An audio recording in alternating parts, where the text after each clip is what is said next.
Yes AXA ma'am. Assignment आप लोगों ने करके भेजा? मैम किया तो है, भेजा नहीं, छुट्टी होती है उस दिन तो फिर भेजा नहीं। अच्छा अच्छा ठीक है, अब भेज दीजिएगा, ठीक है जी। और आज हम अपना न्यू सब्जेक्ट स्टार्ट करेंगे। हमारा नेक्स्ट सब्जेक्ट है basic of human anatomy and physiology.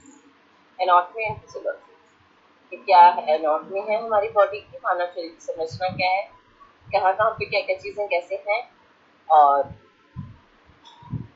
किस तरीके से काम करता है। तो मानव शरीर क्या क्या इसके अंदर विषय है, देखिए मानव शरीर की संरचना एवं शरीर का विज्ञान का परिचय, मानव शरीर की अंग प्रणाली, कंकाल प्रणाली, मानव पेशी तंत्र, मांसपेशी तंत्र, श्वसन प्रणाली, पाचन तंत्र, कार्डियोवैस्कुलर, अंतःस्रावी तंत्र, संवेदनी प्रणाली, मुख प्रणाली, प्रजनन प्रणाली और तंत्रिका प्रणाली, ये सारी की सारी हमारी बॉडी के मेन स्ट्रक्चर्स हैं।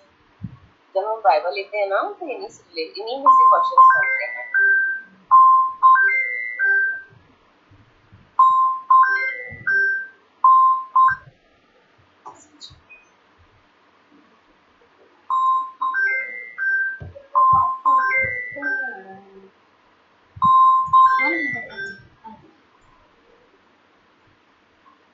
चलिए अब इसका परिचय हम स्टार्ट करते हैं।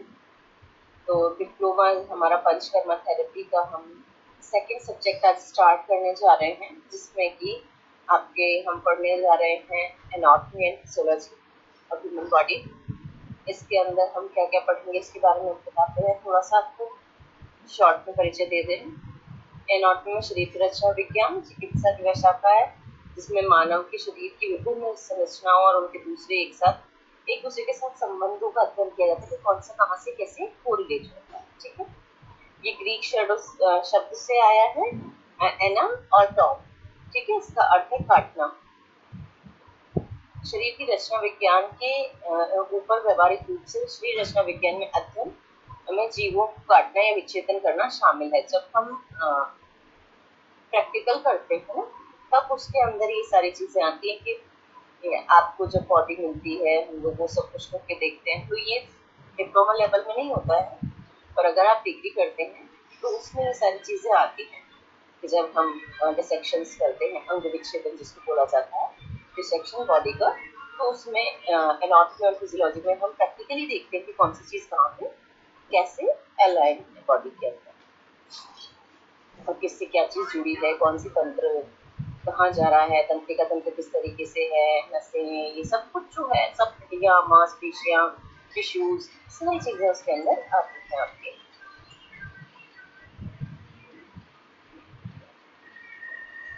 अब ये बस इसके बारे में थोड़ा सा बता रखा है कि इसके जनक थे एंड्रियास वेसालियस, इसको उसका जनक कहा गया है। अनुप्रयुक्त शरीर रचना विज्ञान के निदान और उपचार के लिए शरीर रचना संबंधी ज्ञान का अनुप्रयोग। फिजियोलॉजी शरीर क्रिया विज्ञान वे अध्ययन जिसमें शरीर की प्रणालियाँ किस प्रकार कार्य करती है तथा किस प्रकार उनकी एकीकृत गतिविधियां व्यक्ति के शरीर को स्वस्थ बनाए रखती है। तो एनाटॉमी क्या है कि आपके अंदर बॉडी के अंदर कौन कौन से अंग, तंत्रिका तंत्र और जितने भी सिस्टम्स हैं, आपका प्रजनन वाला सिस्टम है, आपका मूत्र विसर्जन वाला सिस्टम है, ये जो जितने सारे सिस्टम्स है, कार्डियोवैस्कुलर सिस्टम है, ये सब किस तरीके से कहाँ कहाँ पे हैं और कौन कौन से ऑर्गन उसके अंदर आते हैं, वो बड़ा हमने जो फिजियोलॉजी इसमें ये है कि वो सब कार्य किस प्रकार से करते हैं, ये आता है फिजियोलॉजी के। आगे चलते हैं।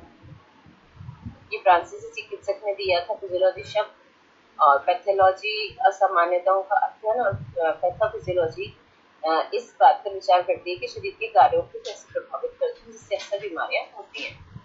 विभिन्न शाखाएं इसकी क्या क्या है?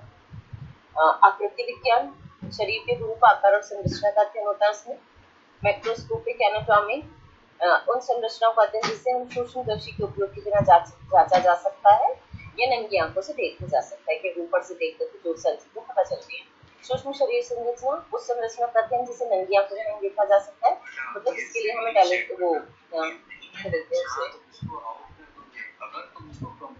ऑप्टोस्कोप की जरूरत पड़ती है। इसको उससे हम अध्ययन करते हैं उसका। प्रणालीगत शारीरिक संरचना ये शरीर की विशिष्ट प्रणालियों का अध्ययन है, मतलब कौन कौन सी प्रणालियां हैं। सतही शरीर संरचना शरीर की कार्य विशेषताओं का अध्ययन है।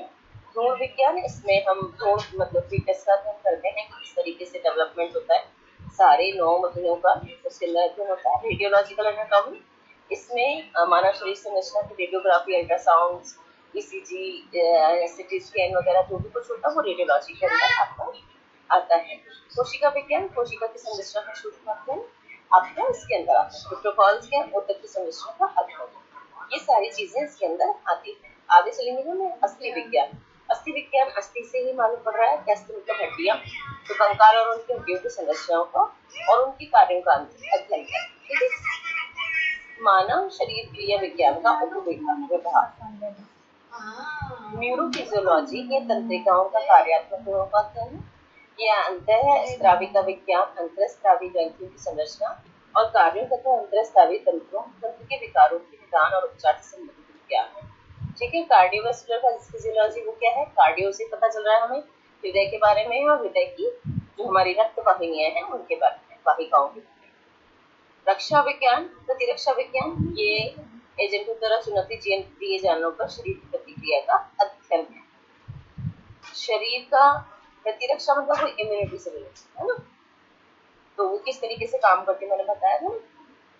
श्वसन, शरीर क्रिया विज्ञान, ये वायु मार्ग और फेफड़ों का अध्ययन है। वृक्ष, शरीर क्रिया विज्ञान, ये गुर्दे के कार्यों में है, रक्त का मतलब गुर्दा ही होता है।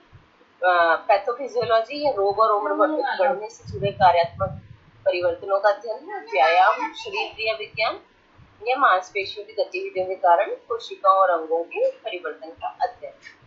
ठीक है, ये हमने सारे पार्ट्स इसके पढ़ लिए। मानव शरीर का संगठन है ये, देखिए कैसे कैसे इन्होंने डिस्क्राइब कर रखा है। सेल्स हैं, टिश्यूज हैं, ऑर्गन्स हैं, फिर ऑर्गन की सिस्टम बने तो पूरा ऑर्गेनिज्म, पूरी बॉडी आपकी बने।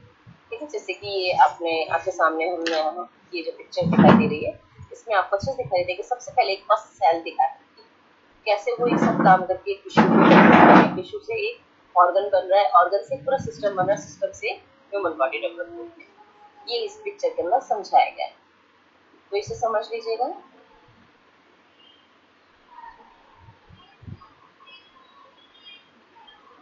मानव शरीर के संगठन, परमाणुओं, अणु और यौगिकों से लेकर कोशिकाओं, ऊतकों, अंगों और प्रणालियों तक विभिन्न स्तरों पर होता है, जो एक पूर्ण जीवित जीव का निर्माण करता है। तो ये जो पिक्चर अभी समझाई, इसी को एक वर्ड में, एक लाइन में जो हमने लिखा है वो ये है। ठीक है, कि किस तरीके से किस किस चीज से एक छोटी इकाई से बड़ी इकाई का बनना, उसके बाद एक अंग का निर्माण होना, अंग से एक सिस्टम का निर्माण होना और सिस्टम से एक बॉडी का निर्माण, ये बताया गया। ठीक है। परमाणु, अणु और यौगिक। परमाणु, अणु और यौगिक का क्या है, शरीर परमाणुओं से बना होता है। जीवित जीवों में carbon dioxide, carbon, hydrogen, oxygen, nitrogen, phosphorus, sulphur आदि सबसे आम तत्व होते हैं। परमाणु उपपरमाणिक कणों से बने होते हैं, जैसे प्रोटॉन, इलेक्ट्रॉन और न्यूट्रॉन। तो अगर आपने पढ़ा होगा तो 7th 8th में हम लोग ये पढ़ लेते हैं प्रोटॉन, इलेक्ट्रॉन और न्यूट्रॉन के बारे में, जिससे कि हम लोग उसमें जाएंगे तो बहुत डीप हो जाएगा। तो परमाणु अणु मिलकर ही बनाते हैं, जैसे कि पानी के अणु, प्रोटीन, ये सारी चीजें क्या है, परमाणुओं से मिलकर बनी। और परमाणु के अंदर क्या है, प्रोटॉन, इलेक्ट्रॉन और न्यूट्रॉन्स होते हैं। ठीक है, जो उनकी अलग अलग अपनी कक्षाएं होती हैं, जो सब में अपने अलग अलग घूम रहे होते हैं और उसी से उसका संरचना बनती है। कक्ष, इनके कक्ष क्या है, ये है ना बहुत डीपर लेवल की चीजें हैं कि कक्ष कहते हैं उनकी जो अंदर वो जगह होती है। कोशिका शरीर की सबसे छोटी स्वतंत्र संरचनात्मक और कार्यात्मक इकाई। कोशिका जो होती है, जो हमारी एक सेल है, जो हमने ऊपर देखी ना, जिस सिर्फ एक गोला और उसके अंदर एक पॉइंट आप देख रहे थे बिंदी जैसी, वो जो शरीर की सबसे छोटी इकाई है, मतलब स्मॉलेस्ट हम कह सकते हैं उसको सेल। तो सेल क्या है, सबसे छोटी है, स्वतंत्र है, संरचनात्मक और क्रियात्मक है। संरचना मतलब उसकी संरचना पूरी है, प्रॉपर है, जिसमें वो अपना काम कर सकती है। और कार्यात्मक मतलब कि वो अपना काम पूरा करती है। ठीक है, और कार्य उसका क्या है, वृद्धि करना, चयापचय की क्रियाओं को करना और प्रजनन वगैरह करना, ये सब इसके कार्य होते हैं। ठीक है, ऊतक, ऊतकों पे हम आते हैं। अभी हमने सेल देखा, उसके बाद हम ऊतक पे आते हैं। तो सेल के बाद में ऊतक क्या है, समान संरचना और कार्य वाली कोशिकाएं मिलकर ऊतक बनाती है। ये सब हम क्या पढ़ रहे हैं, ये सब हम वो पढ़ रहे हैं जो अभी ऊपर एक डायग्राम था, छोटा सा था और उसने पूरे एक चैप्टर को डिस्क्राइब कर दिया। अब वो जो एक सेल है वो सारी एक जैसी सेल्स, सब डिफरेंट डिफरेंट टाइप्स की सेल्स होती है, हर जगह की अपनी अलग तरीके की सेल होती है और उसको डिफरेंशिएट उसी चीज से किया जाता है कि ये इस जगह की सेल है, ये इस जगह की सेल है। तो समान संरचना वाली, ये जो बनावट में एक जैसी है और एक जैसा कार्य करती हैं, वो सारी कोशिकाएं मिलकर ऊतक बनाती है, मतलब एक ऊतक बनाती है, एक टिश्यू बनाती है।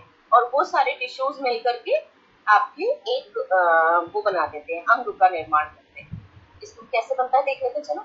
समान संरचना और कार्य वाली कोशिकाएं मिलकर ऊतक बनाती है।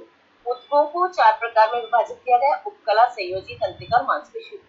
एक उपकला होता है, एक संयोजी होता है, एक तंत्रिका होता है, एक मांसपेशी ऊतक होता है। आगे पढ़ते हैं कौन कौन से, क्या क्या है मीनिंग इसका। उपकला का मतलब त्वचा की बाहरी परत, अंगों, रक्त, लसिका वाहिनियों और शरीर गुहा में पाया जाता है, जो उपकला ऊतक होता है।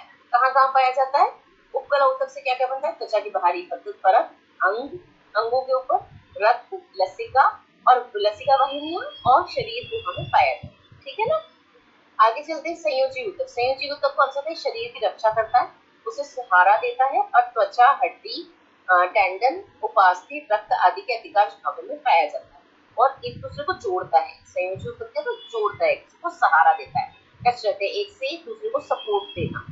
तो त्वचा में होता है, हड्डी में होता है, टेंडन्स जो होते हैं ना, क्या कहते हैं, टेंडन टूट गया हमारा, तो वो जो टेंडन्स होते हैं जो ऐसे इस तरह से करके जुड़े रहते हैं एक दूसरे के साथ। उपास्थि मतलब अस्थि और उपास्थि होते हैं और उसमें रक्त आदि में अधिकांश भागों में पाया जाता है। मांसपेशी ऊतक ये संकुचन और विश्राम के माध्यम से गति प्रदान करता है। संकुचन होना और ऐसे जो कॉन्ट्रैक्शंस होते हैं ना मांसपेशी में, वो वाले, ठीक है, वो ये होता है मांसपेशी ऊतक। तो ये कंकाल, चिकनी और हृदय की मांसपेशियों से बना होता है। ठीक है, हृदय में भी यही वाला होता है। तंत्रिका ऊतक ये विभिन्न प्रकार के उत्तेजनाओं और तंत्रिका आवेगों के संरक्षण की प्रतिक्रिया करता है। ये मस्तिष्क, शरीर की हड्डी और तंत्रिका में पाया जाता है। अंग विभिन्न प्रकार के ऊतकों से मिलकर बने होते हैं जिनके कार्य समान होते हैं। उदाहरण पेट उपकला ऊतकों से बना होता है। ठीक है। प्रणाली अंगों और विभिन्न ऊतकों का समूह मिलकर एक प्रणाली के रूप में कार्य करता है। हम सिस्टम कहते हैं ना, जैसे डाइजेस्टिव सिस्टम, एंडोक्राइन सिस्टम, है ना, वो वाले सिस्टम्स, उसको प्रणाली बोलते हैं। प्रत्येक अंग एक या एक से अधिक शारीरिक कार्य करता है। उदाहरण पेट पाचन तंत्र के अंगों में से एक है। जीव स्तर शरीर के विभिन्न प्रकार के अंगों से मिलकर के संपूर्ण जीव का निर्माण करते हैं। शरीर की अंग प्रणाली। मानव शरीर एक एकल संरचना है जिसमें यह कोशिकाओं, ऊतकों, अंगों और प्रणालियों जैसी अरबों छोटी संरचनाओं से बना है। कोशिकाओं के समूह जिनमें भौतिक विशेषताएं और कार्य समान होते हैं। अब अंग प्रणाली के बारे में बात करते हैं। ठीक है, एक ही कार्य करने के लिए एक साथ समूहित बड़ी संख्या में कोशिकाओं को ऊतक कहा जाता है। कि एक ही कार्य जो सारी एक साथ मिलकर कर रही हैं, तो वो जब एक बड़ी संख्या में इकट्ठी हो गए और बहुत सारी इकट्ठी हो गई तो वो ऊतक बन जाते हैं, तो उसको ऊतक कहा जाता है। उसके बाद में अंग विभिन्न ऊतकों का एक संग्रह होता है। विभिन्न प्रकार के ऊतक लेकर के एक अंग बनाते हैं। अंग प्रणाली में विभिन्न, इसमें एक संरचना बनाते हैं जो एक विशिष्ट कार्य करता है। अंग विभिन्न ऊतकों का एक संग्रह है जो एक संरचना बनाते हैं तथा एक विशिष्ट कार्य करते हैं।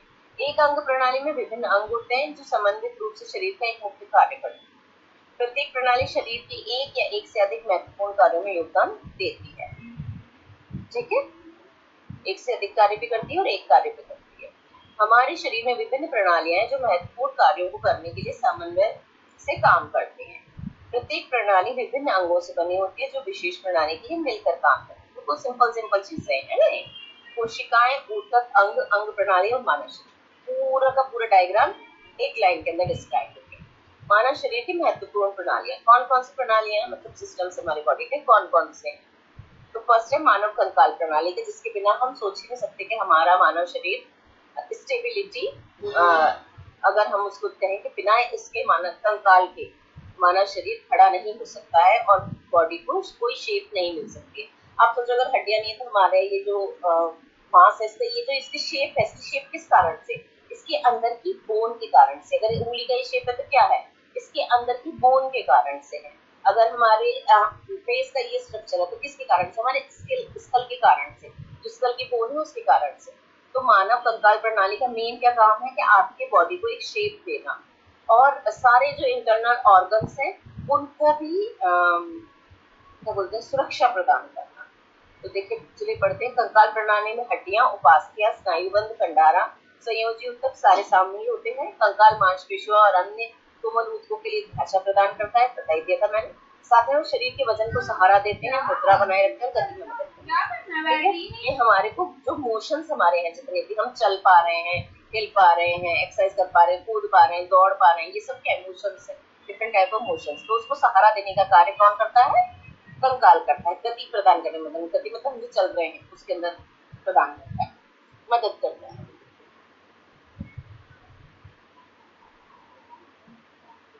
कंकाल मानव शरीर का कठोर ढांचा है जिसके चारों ओर संपूर्ण शरीर निर्मित होता है।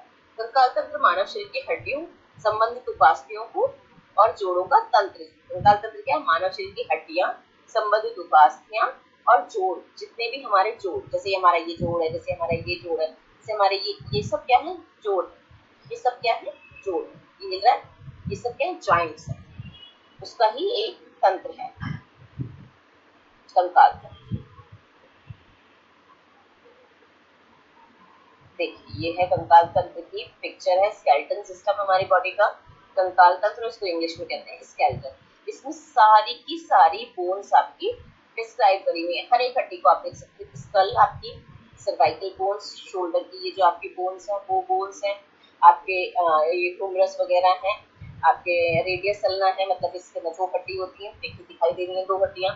आपका जो ये हाथ है इसके अंदर बहुत सारी हड्डियां होती है, कार्पल्स, मेटाकार्पल्स, ये सारी इसके अंदर होती है। यहाँ पे क्या है, ये भी अलग अलग हड्डियां हैं। अब ऐसे में नहीं दिखाई देती, जब देखिए अलग अलग हड्डी हर एक से ये जुड़ी होती है हड्डियां, ठीक है। और मेटाकार्पल्स होते हैं, हिप बोन है, आपका स्पाइनल कॉर्ड है जो पीछे दिखाई दे रहा है, ये जो रिब्स हैं, मतलब ये जो पसलियां हमारी बॉडी के अंदर यहाँ से लेकर यहाँ तक होती हैं, और ये एक एक अलग अलग जुड़ी होती है, और ये पूरा एक रिब बॉक्स होता है जिसके अंदर क्या होते हैं, हमारे फेफड़े रखे हुए होते हैं, और हमारे फेफड़ों को सुरक्षा प्रदान करने का कार्य ये रिब केज करता है। रिब केज मीन्स फेफड़े, जो ये जो पसली की हड्डियां हैं, पसली की हड्डी जिनको बोलते हैं हिंदी में, नॉर्मल भाषा में, आम बोलचाल की भाषा में रिब्स होती हैं ये, और इसके अंदर हमारे हार्ट और लंग्स अंदर सेफली रखे हुए होते हैं। और पीछे की तरफ अगर हम जाएंगे तो पूरा हमारा स्पाइनल कॉर्ड होता है जो सारी तंत्रिकाओं को लाके हमारे ब्रेन में पहुंचाता है, और सारा सिस्टम वहीं से चलता है। उसके बिना हमारी बॉडी काम नहीं कर सकती, मतलब सारे ऑर्गन से कनेक्टेड रहता है ब्रेन। उसके नीचे आएंगे तो देखिए आप ये बड़ी बड़ी सी हड्डियां देख रहे हैं ऐसे शेप की, अर्धचंद्राकार वाली, ये हिप बोन्स, ठीक है। उसके नीचे आएंगे तो रेडियस अल्ना, ये आपकी आ जाएगी, कौन सी बोन होती है, फीमर बोन, जो कि शरीर की सबसे बड़ी बोन है। कौन सी बोन, फीमर बोन। उसके बाद में आपके आ जाएंगे ये पटेला। पटेला मीन्स जो आपकी घुटने की, ये हम जब ये देखते हैं ये घुटना, उसके ऊपर जो कैप होता है पटेला बोलते हैं उसको, ठीक है। अंदर ये जॉइंट हो गया आपका, नीचे आपकी 2 बोन्स आ गई, एक के अंदर ये टिबिया और फिबुला, ठीक है, 2 बोन्स आ गए। नीचे आ गए हम कार्पल्स, मेटाकार्पल्स वगैरह उसमें आ गए, आपके पैरों की हुकड़ियां। ये पूरा का पूरा है हमारा स्केलेटन सिस्टम, ठीक है। एक एक चीज में बहुत अच्छे से समझाई गई है, सारी चीज दिखाई गई कि कौन सी क्या है, कौन सी बोन क्या है, मतलब कुछ नहीं, सिर्फ आप एक डायग्राम पढ़ के अगर याद कर लोगे तो आप डिस्क्राइब कर सकते हो अपने पूरे स्केलेटन सिस्टम को डिटेल के अंदर, ठीक है। समझ में आ गया है ये, आगे बढ़े। स्केलेटन सिस्टम समझ आया, चलिए ठीक है आगे चलते हैं। इसके बारे में डिस्क्राइब कर रखा है, वैसे तो मैंने आपको पूरा समझा दिया, बहुत शॉर्ट में, बहुत सामान्य भाषा के अंदर मैंने इसको डिस्क्राइब कर दिया कि कौन कौन सी चीज क्या है। ऊपर से याद कीजिए, नीचे तक सारा आपको याद होता चला जाएगा, और अपने शरीर के अंदर ध्यान कर लीजिए। ये आपका स्कल है, ये वाली बोन है, शोल्डर्स की बोन आ गई, ये सर्वाइकल आ गया, पूरा स्पाइनल कॉर्ड आ गया, रिब्स आ गई, ये हेड का, ये हैंड का आ गया, पूरे हाथ की आ गई, ये वाला ह्यूमरस आ गया, रेडियस अल्ना आ गई आपकी। उसके बाद में रिस्ट की बोन आ गई आपकी, ये मेटाकार्पल्स एंड कार्पल्स आ गई, मतलब पूरा जो ये हाथ का है। ऐसे फिर नीचे से नीचे चलते जाइए कि आपने अगर अपने शरीर में इसको याद कर लिया तो ये पूरा आपको याद हो गया। और इनको याद करने का सबसे अच्छा तरीका यही है ठीक है, आगे बढ़ते हैं। ये संरचना मिलकर मानव कंकाल का निर्माण करती है, जो हमने ऊपर देखी, तथा शरीर के कोमल अंगों को सहारा देती है। वो भी मैंने आपको समझाया कि कैसे रिब केस के अंदर कैसे रखे हैं, फेफड़े होते हैं हमारे, और पीछे की उसमें आगे साइड हमारा हार्ट है, फेफड़े हैं, सारी चीजें हैं। ऐसे ही हर अंग रखा हुआ है, वो आगे आपको दिखाएंगे। ठीक है, आप देखेंगे, बहुत अच्छे से समझ में आए। अंगों को सहारा और सुरक्षा प्रदान करती है। जोड़ दो या दो से अधिक हड्डियों और उपास्थियों के बीच की जंक्शन को हम जोड़ कहते हैं। जोड़ एक कठोर और दृढ़ कंकाल में गति की अनुमति देता है। अगर सारी चीजें आप सोचोगे तो जोड़ ना हो तो क्या मूवमेंट पॉसिबल है? नहीं है ना। हम इसको जो मोड़ रहे हैं ये क्या है? जोड़। हम इसको जो मोड़ रहे हैं ये क्या है? जोड़। हम इसको जो चला रहे हैं ये क्या है? जोड़ है। हाथ, गर्दन का मूवमेंट, ऊपर नीचे करना, ये सब क्या है? जॉइंट्स हैं, डिफरेंट टाइप्स ऑफ जॉइंट्स। अगर जॉइंट नहीं है तो ये जो कंकाल कठोर है, मतलब पत्थर जैसा होता है ये हमारा कंकाल, कैल्शियम का बहुत बना हुआ कठोर चीज है ये, और इसको मोड़ नहीं सकते हम। क्या यहाँ से बीच में से आए तो क्या मुड़ जाएगा? नहीं मुड़ेगा ना। तो वो भी अगर जोड़ नहीं हो तो गति की पॉसिबिलिटी ना के बराबर है। ठीक है, जोड़ मानव कंकाल को गति, स्थिरता और ताकत और संतुलन बनाए रखता है। ठीक है, कंकाल तंत्र के भाग। कंकाल तंत्र के कौन कौन से भाग है? हड्डियां, उपास्थि, जोड़, आपकी मांसपेशियां, ये सब क्या है? कंकाल तंत्र के भाग है। कैसे कैसे इसको डिस्क्राइब कर रहे हैं, चलिए देखते हैं। हड्डियां हमारे शरीर को सहारा देती हैं, अंगों और ऊतकों की रक्षा करती है, कैल्शियम और वसा का संग्रह करती हैं और रक्त कोशिकाओं का निर्माण करती है। हड्डी का कठोर बाहरी आवरण एक स्पंजी केंद्र को घेरता है। अगर हम देखेंगे हड्डी का जो स्लाइस, अगर हम स्लाइड अगर उसकी देखें हम कट करके जब, तो ऊपर होता है हार्ड पार्ट, बीच में होता है अगर देखें तो हमें एक डार्कर सा पार्ट दिखता है हड्डी का। आप देखिएगा डिसेक्शन वाला पार्ट गूगल पे जाकर के, तो जब आप उसमें देखेंगे तो क्या होगा, अंदर एक स्पंजी केंद्र होता है। उसके अंदर क्या होता है कि रक्तवाहिकाएं भी होती हैं, उसमें एक क्या बोलते हैं, क्या नाम होता है उसका, बोन मैरो जैसा भी होता है, एक लिक्विड भी होता है। ठीक है, और वो उन सब चीजों को इनको एक वो देता है, आकार प्रदान करता है। हड्डी हमारे शरीर की संरचना को आकार प्रदान करती है। गति में मदद के लिए मांसपेशी, टेंडन्स, स्नायुबंध और अन्य संयोजी ऊतकों के साथ काम करते हैं। हेमेटोपाइसिस, रक्त कोशिकाओं निर्माण ज्यादातर हड्डियों और लाल मज्जा में होता है। ठीक है, हड्डियों के अंदर जो होता है उसके अंदर। उपास्थि एक प्रकार का संयोजी ऊतक है, और उपास्थि हमारे शरीर के अंदर के जोड़ों के अंदर रीढ़ की हड्डी के साथ और हमारी पसलियों की हड्डियों का सहारा देती है। मजबूत रबड़ जैसी उपास्थि हड्डियों को एक दूसरे के खिलाफ रगड़ने से बचाती है। ऐसा रबड़ जैसा उसका जो होती है, क्या बोलते हैं उसको, उसकी प्रकृति होती है। ठीक है, और वो हड्डियों को एक दूसरे से रगड़ने से जाती है। अगर वो खत्म हो जाती है तो क्या होता है, ऐसे घिसते हैं, कहते हैं ना हड्डियों के अंदर वो खत्म हो गया है और घिस रही हैं, आपके टेंडन्स टूट गए हैं, उपास्थि आपकी खत्म हो गई हैं, इसलिए हड्डी पास आके एकदम से टकराती है, वहां से घिसती है। मनुष्य के नाक, कान, श्रोणि और फेफड़ों में भी उपास्थि होती है। जोड़ मानव कंकाल के महत्वपूर्ण घटक है, क्योंकि ये मानव कंकाल को गतिशील बनाए रखते हैं। जोड़ दो या दो से अधिक हड्डियों के बीच में होता है। मांसपेशियां, प्रत्येक मांसपेशी हजारों लचीले तंतुओं से बनी होती है। मांसपेशियां चलने, सीधे बैठने और स्थिर रहने में मदद करती है। कुछ मांसपेशियां दौड़ने, नाचने और वजन उठाने में भी मदद करती है। सभी मांसपेशियों का अपना अपना अलग अलग कार्य होता है, सभी अपना अपना कार्य करती है। जैसे बता दें है ना, कोई सी मांसपेशी ये काम करती है, कोई सी ये करती है, कोई सी ये करती है। स्नायुबंध क्या है? स्नायुबंध रेशेदार संयोजी ऊतक होते हैं जो हड्डियों से जोड़ते हैं और संरचना को एक साथ रखने और जोड़ने को स्थिर करने में मदद करते हैं। टेंडन्स क्या होते हैं? मांसपेशियों और हड्डियों को जोड़ते हैं, रेशेदार ऊतक होते हैं, कोलेजन से बने होते हैं। टेंडन्स सख्त होते हैं, बहुत लचीले नहीं होते हैं। स्नायुबंध लचीले ज्यादा होते हैं और टेंडन्स थोड़े कम लचीले होते हैं। तो हम इसको क्या बोलते हैं अपनी लैंग्वेज में,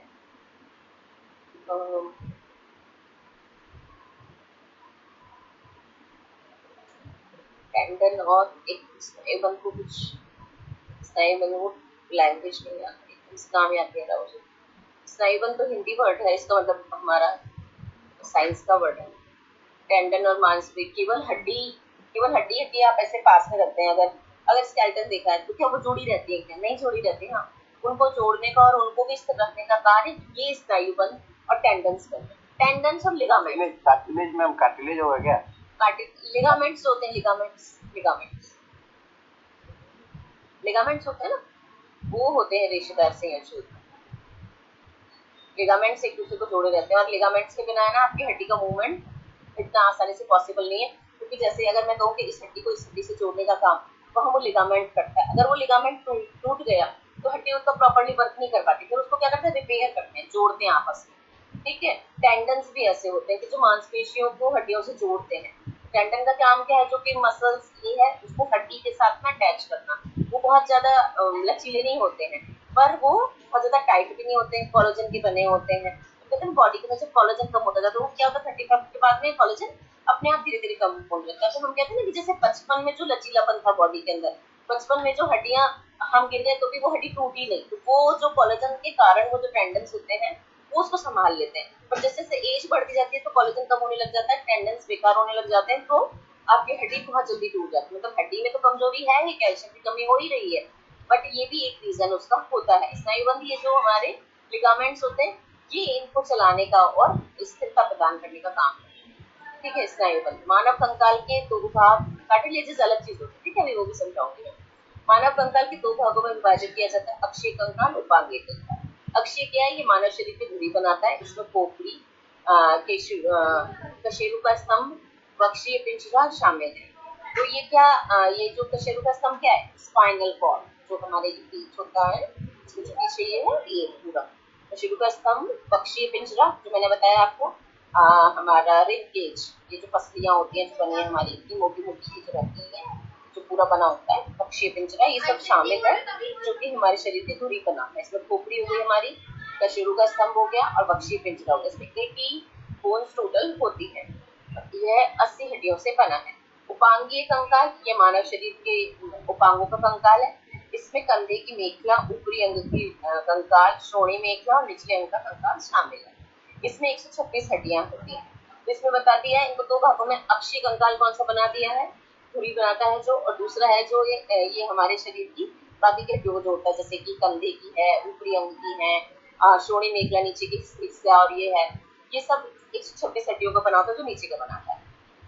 कंकाल प्रणाली के कार्य क्या है, सहारा देना उनका, हड्डियों और उपास्थीय शरीर से शरीर के आकार को बनाए रखने के लिए ढांचा प्रदान करती है। इन कंकाल घटकों के बिना शरीर का अंग ढह जाएंगे। मतलब कि हम खुद ही सोच सकते हैं कि अगर ये चीज नहीं है तो फिर किस तरीके से वो चीजें रखी है, क्योंकि वो तो लचीले होते हैं, बहुत लचीले। अगर कभी आप लोगों ने ऐसे तो नहीं देखा होगा, पर कोई भी ऐसी चीज होती है, अंग, अगर हम किसी भी अंग को उठा के देते हैं तो जैसे हम लेते हैं तो उसका एक स्ट्रक्चर वो नहीं बना रहता है जैसा होता है। आपने ऐसे रखा तो थोड़ा सा ऐसा हो जाएगा, अगर वो उस जगह पे फिटेड नहीं है, कंकाल और इन लिगामेंट जो पास्टियम सबके साथ में जुड़े हुए नहीं है वो, तो वो उसकी एक जो पूरी संरचना है ना, वो ढांचा नहीं बना रहेगा, वो ऐसे बह जाएगा।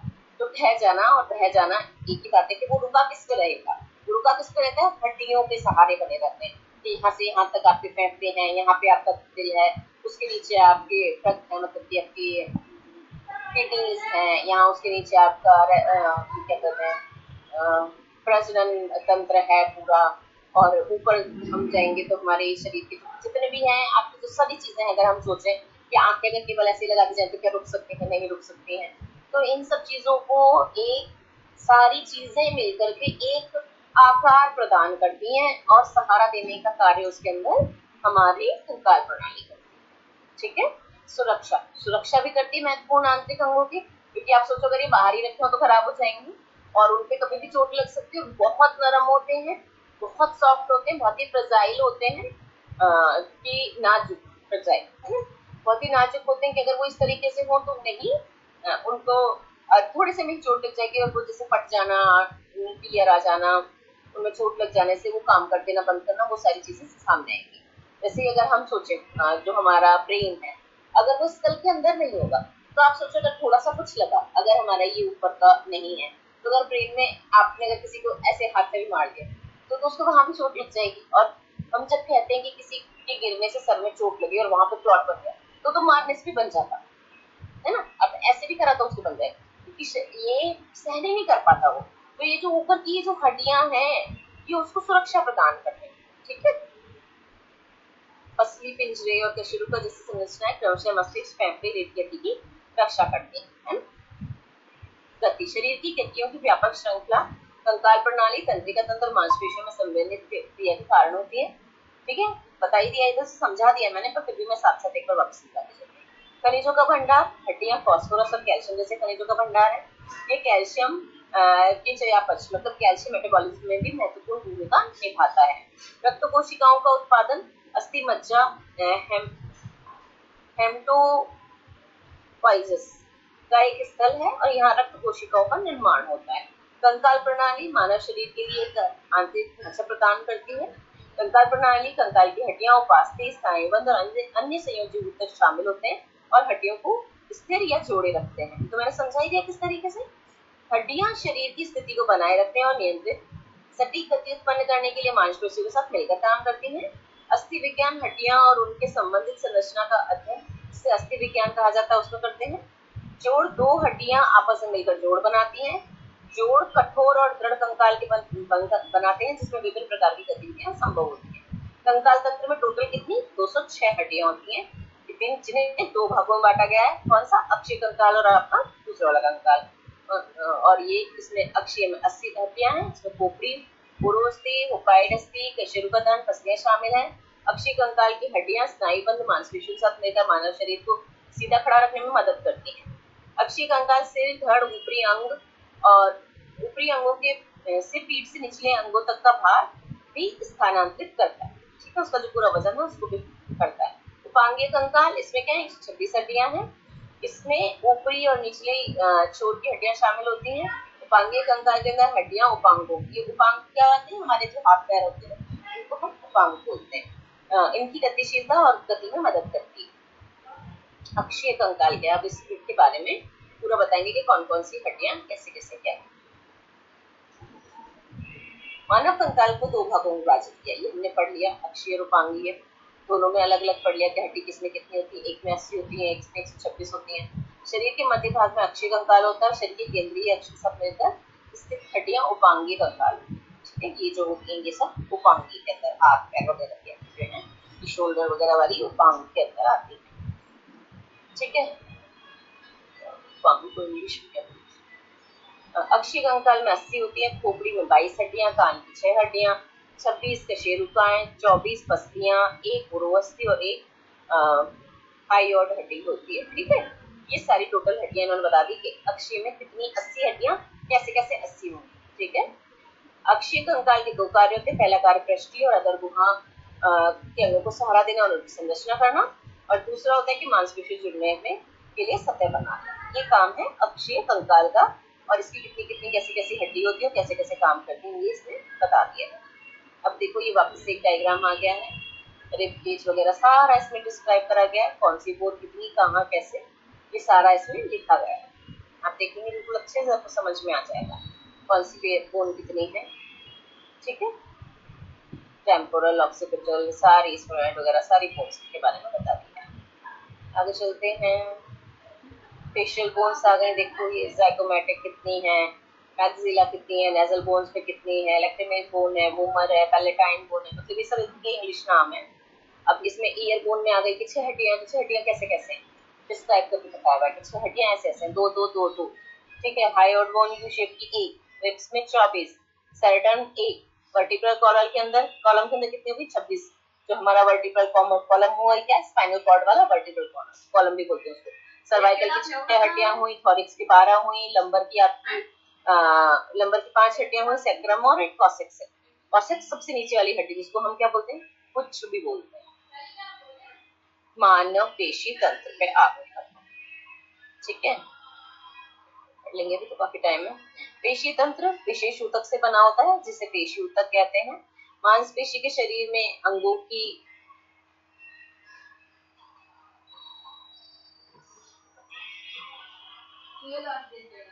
मांसपेशी शरीर में अंगों की गतिविधियों के लिए बल प्रदान करने के लिए सक्रिय रूप से जुड़ने की क्षमता होती है।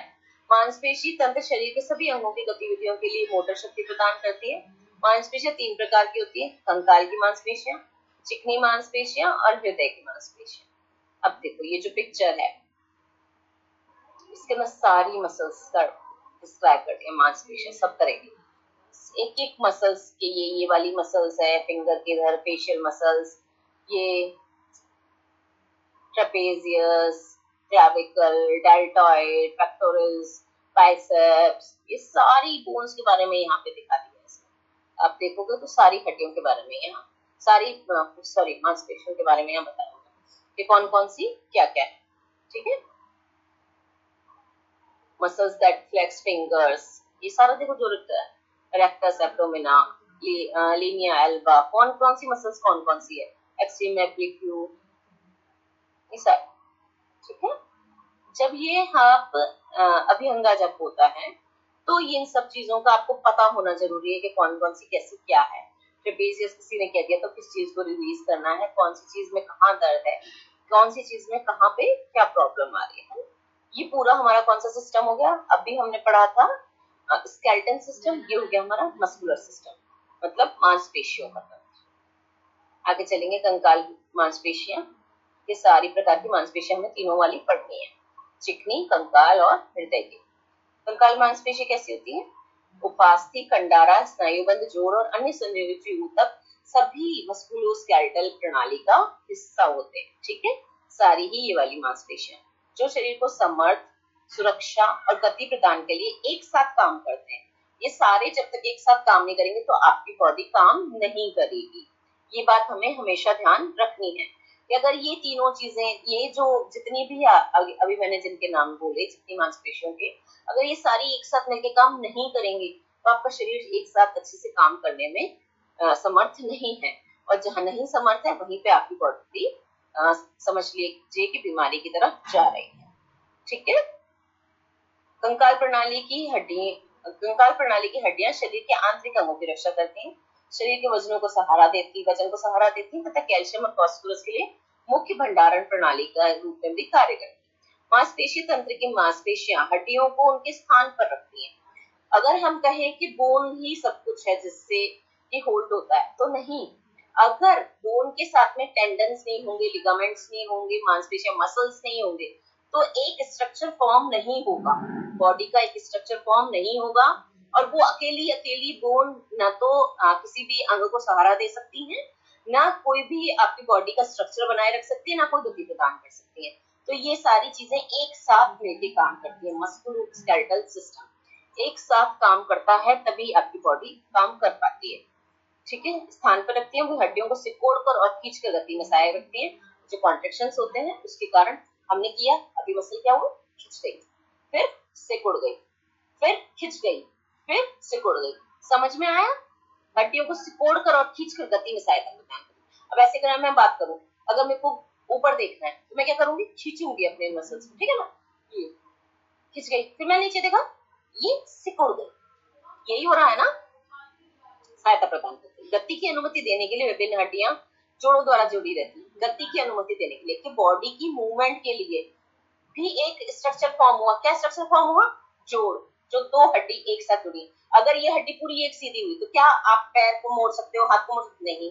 अगर ये पूरी सीधी एक हड्डी होती तो क्या पॉसिबल था, कैसे खाना खाते हम, नहीं खा सकते थे ना, आज तो खा नहीं सकते, ऐसे खा नहीं सकते, सीधा कुछ भी प्रॉब्लम वो नहीं, कोई काम भी नहीं कर सकते। जैसे हमें कोई काम करना है, हम लिख रहे हैं तो हाथ हमारा मुड़ रहा है, कुछ खाना बना रहे हैं, कोई भी काम कर रहे हैं अपना, तो आप देखिए अगर एक्सरसाइज भी कर रहे हैं तो उसमें क्या मूवमेंट की जरूरत हुई ना। तो अगर जोड़ नहीं होते, अगर दो हड्डियां मिलकर के ऐसे जोड़ नहीं बना रही होती, वो नहीं चल रही होती, तो गति पॉसिबल नहीं थी। ये समझाने की कोशिश कर रहे हैं। ठीक है, विभिन्न हड्डियों द्वारा जोड़ों द्वारा जुड़ी रहती है, जो कंदराओं और स्नायु बंधों जैसे संयोजी ऊतकों के माध्यम से अन्य हड्डियों और मांसपेशी तंतुओं से जुड़ी होती है। उपास्थि हड्डियों के सिरों को एक दूसरे के साथ सीधे रगड़ने से रोकती है, ये मैंने पहले भी समझा दिया आपको। आगे चले, कुपोषण और गठिया में शरीर के विकारों और बीमारियों को उदाहरण है जो मस्कुलोस्केलेटल प्रणाली के कार्य को गंभीर रूप से खराब कर देते हैं। ठीक है, कुपोषण, अगर आपकी बॉडी के अंदर न्यूट्रिशन की कमी है, कुपोषण मतलब पोषण ही पूरा नहीं मिला, और गठिया, ये दोनों चीजें हमारे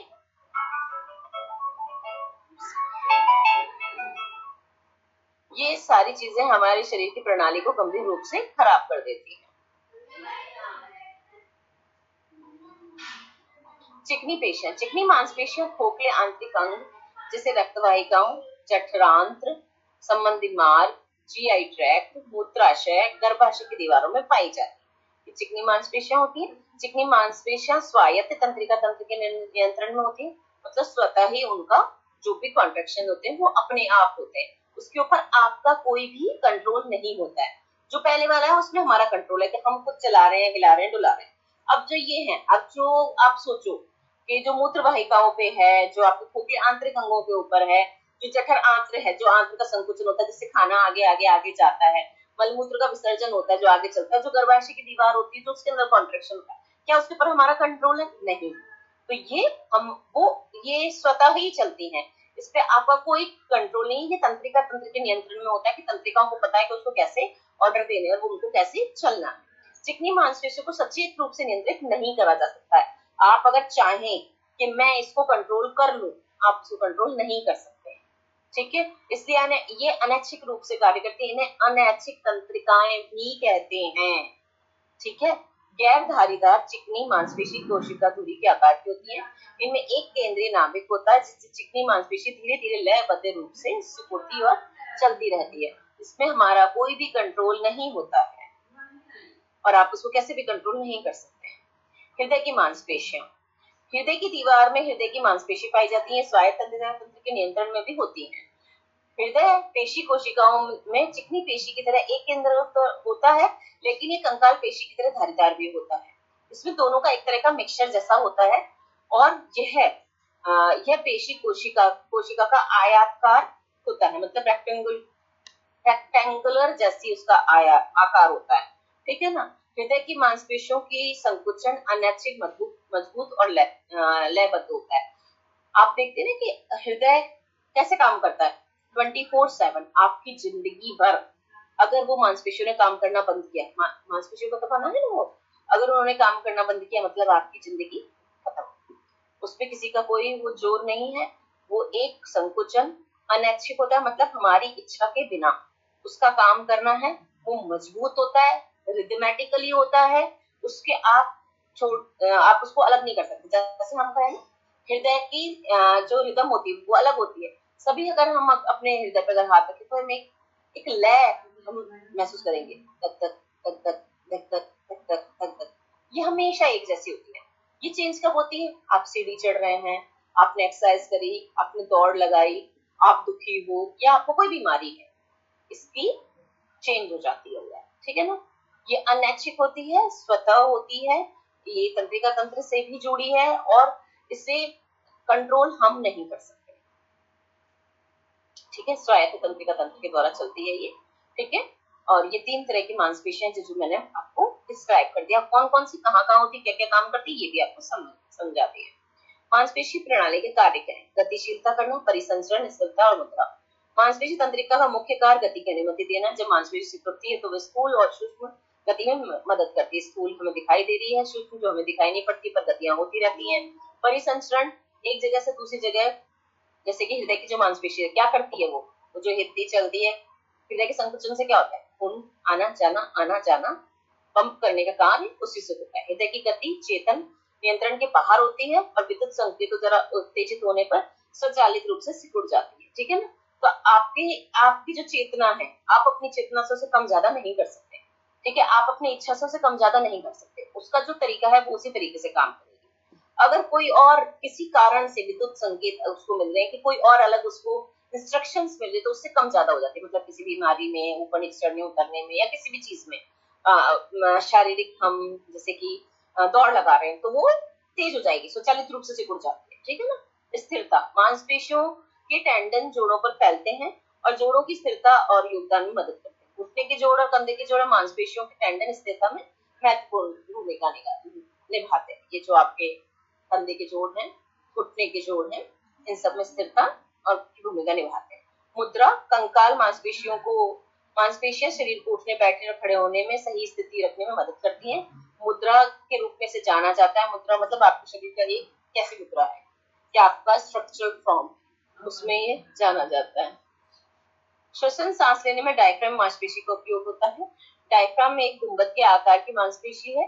जब डायफ्राम सिकुड़ता है तो नीचे की ओर धकेलता है, जिससे छाती की गुहा बड़ी हो जाती है और फेफड़ों में हवा भर जाती है। फिर जब ये शिथिल होती है तो ये सिकुड़ जाते हैं, हवा को बाहर निकल जाता है।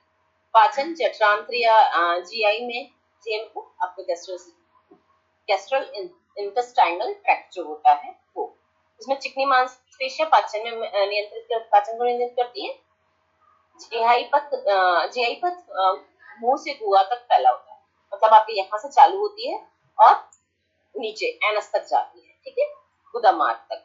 पेशाब मल मूत्र प्रणाली में चिकनी और कंकाल दोनों तरह की मांसपेशियां होती हैं, जिनमें मूत्राशय, गुर्दे, लिंग या योनि, प्रोस्टेट, मूत्रवाहिनी, मूत्र मार्ग की पेशियां शामिल होती हैं। मूत्राशय में मूत्र को रोकने और छोड़ने के लिए मांसपेशियां और तंत्रिकाओं को एक साथ काम करना चाहिए, और एक साथ काम करते हैं तभी प्रॉपर्ली वर्क होता है। अंगों की सुरक्षा, धड़ की मांसपेशियां शरीर के आगे, बगल और पीछे के आंतरिक अंगों की सुरक्षा करती हैं। रीढ़ की हड्डी, पसलियों की हड्डियां आगे की सुरक्षा प्रदान करती हैं। मांसपेशियां आघात को अवशोषित करके जोड़ों के घर्षण को कम करके हड्डियों और अंगों की रक्षा भी करती है, ठीक है। अब है ये श्वसन तंत्र। श्वसन तंत्र नहीं पढ़ेंगे क्योंकि 5 मिनट भी नहीं रहते हैं, और अगर हम श्वसन तंत्र करेंगे तो कुछ भी नहीं पढ़ पाएंगे। तो हमने पढ़े आज 2 तंत्र, एक हमारा हो गया स्केलेटन, एक होगा हमारा मस्कुलोस्केलेटन, ठीक है। तो ये वाली आपको मांसपेशी तंत्र, और हमने पढ़ा अपना कंकाल तंत्र, ठीक है। इसमें सबको सब समझ आया। ये जो पिक्चर्स है ना, इनको आप गूगल से निकालिएगा, कलर्ड आपको पिक्चर मिलेंगी और बहुत सुंदर से डिफाइन करी हुई रहेंगी। आपने अगर उनको पढ़ लिया ना तो आपको पूरे सिस्टम ही समझ में आ जाएगा, ठीक है। और उसको अगर थोड़ा सा भी याद कर लिया हमने, बहुत अच्छे से सब कुछ वो समझा देती है, उसी से समझ जाओगे। और देख देख के अगर आपको पिक्चर याद हो गई तो आप पूरा डिस्क्राइब उसको कर सकते हैं। और पिक्चर याद होना बहुत कठिन नहीं है, बहुत आसानी से याद हो जाती है, बस थोड़ा सा ध्यान से देखने की जरूरत है। अब देखो पूरा मस्कुलोस्केलेटल सिस्टम में सारी मसल्स को डिफाइन किया गया, अलग अलग सारा बता रखा है इसके अंदर, तो इसमें बड़े आसानी से हम समझ सकते हैं इनको। मानव पेशी तंत्र हमने पढ़ा, मस्कुलोस्केलेटल सिस्टम, ये सारे बोन्स के बारे में था जो इन्होंने बता दिया, डिफरेंशिएट करके बता दिया कि कौन कौन सी बोन कितनी कितनी कहाँ कहाँ क्या क्या होती हैं, 80 बोन कौन सी है, क्या है क्या नहीं है। ये रहा आपका एक्सिस वाला। अब ये पूरा आ जाएगा हमारा, कहाँ गए वो हड्डियों वाली पिक्चर,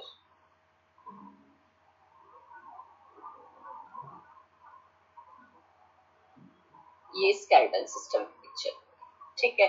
तो पूरा स्केलेटन हमको दे रखा है और सारा डिस्क्राइब कर रखा है, ठीक है। अब पूछना तो पूछ लो आप लोग।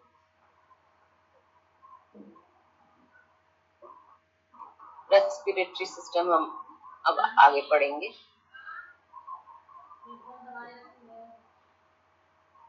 पढ़ेंगे हम ये वेडनेसडे को, ठीक है। कुछ पूछना तो नहीं है, खत्म करें क्लास को, आज की कक्षा को यहीं समाप्त करते हैं। फिर आप लोगों को कुछ नहीं पूछना है तो सब लोग इनको याद रखिएगा, फ्राइडे को आपको देते हैं, और बाकी सब लोग अपना अपना काम भी प्लीज भेजिए असाइनमेंट का, ठीक है। श्वसन प्रणाली जो हमारी है रेस्पिरेटरी सिस्टम, ये नेक्स्ट होगा हमारा पढ़ने के लिए। सब लोग थोड़ा थोड़ा पढ़ के आना, आपको तुरंत याद हो जाएगा, तुरंत समझ में आ जाएगा, तो स्पेशली अलग से पढ़ने बैठने की जरूरत नहीं पड़ेगी। एक बार रिवाइज कर लिया करो ताकि आप लोगों को सबको ध्यान रहे। चलिए ठीक है, फिर किसी को कुछ भी प्रॉब्लम नहीं है तो हम चलते हैं।